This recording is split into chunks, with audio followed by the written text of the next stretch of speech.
je voudrais revenir sur le professeur de Grenoble juste avant en un mot. Il est très alarmiste. Ce qu'il dit est très éloigné des chiffres qui sortent. Oui, mais ça s'appuie sur son expérience, monsieur Philippot. Oui, alors. Je suis de Grenoble. Moi, je voudrais quand même remarquer, il en fait partie, j'ai vérifié entre-temps, que les professeurs qui ont le plus de liens d'intérêt avec les laboratoires sont depuis le début de cette crise les plus alarmistes et les plus anti-hydroxychloroquine. Les plus. À chaque fois qu'ils ont des... Oui, il est 6e en France avec le plus de liens d'intérêt.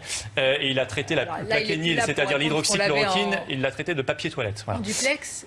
Oui, non, mais attendez, il peut nous dire la réalité, je pense, de son. Mais moi, je remarque, ceux qui ont signé la tribune délirante là, dans le JDD, ils sont 6, dont Gilbert Deray, évidemment, qui lui aussi pas mal en termes de liens d'intérêt.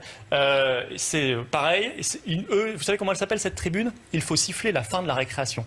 Ils se rendent compte, je ne sais pas s'ils se rendent compte, que le mot récréation, c'est pour les enfants. Voilà. Donc ça veut dire qu'ils assument l'infantilisation totale du peuple français. Voilà. Oui, et ça, c'est toujours les mêmes profils. Par contre, un Raoult qui n'a pas de lien d'intérêt, un Raoult et tant d'autres. Hein, il y en a plein de professeurs. Eux, ils sont beaucoup plus responsables. Il y a une partie de la science aujourd'hui, et ça, c'est incroyable, parce que dans cette crise, on n'en parle plus.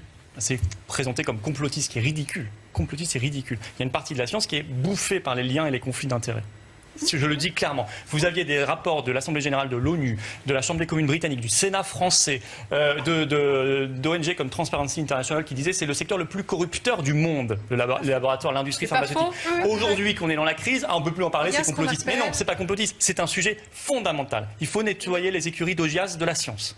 Tant qu'on est dans un système où vous avez certains, on se demande s'ils font du business ou de la science, et est-ce qu'ils ont un médicament à vendre ou un truc hyper cher à vendre, c'est problématique. Donc ça, tant qu'on est... Vous êtes d'accord sur ce point, docteur? Non, mais c'est important. Je voudrais juste te donner une deuxième idée après. C'est un sujet sur lequel, par exemple, il est très difficile de faire le... Vous savez, l'argument des faibles, l'argument du faible, c'est de dire complotiste. Là, ce que je dis là-dedans, il n'y a pas de complot.